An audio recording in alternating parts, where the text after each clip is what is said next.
What's up guys, it's me Boyle Timan and welcome to another video. তো এখন সময় কাতারের রাত প্রায় 12টা অলমোস্ট ওভার হয়ে গেছে। আর বাংলাদেশে এখন সময় প্রায় 3টা, কিন্তু এখানে আমি অবাধে ঘুরে বেড়াচ্ছি, কোনো ভয় নেই, কোনো ডর নেই। দেখেন টুকটাক কিছু গাড়ি চলছে, ম্যাক্সিমাম দোকানপাটি বন্ধ, বাট সুপার শপগুলো এখনো খোলা আছে। বাট যে বিষয়টার জন্য আপনাদেরকে ভিডিও করছি, বাংলাদেশে এই সময় কিন্তু খুব একটা ভয়াবহ আতঙ্ক বিরাজ করছে।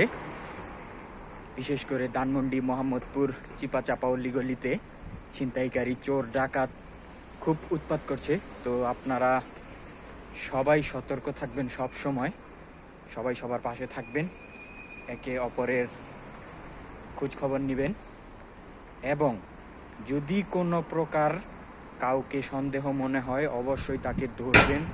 ধরে নিজের হাতে আইন তুলে না দিয়ে অবশ্যই আইনের হাতে তুলে দিবেন। কেউ নিজের হাতে আইন তুলবেন না। দেখেন কাতারের দোহা সিটি এটা। তো ধন্যবাদ সবাইকে।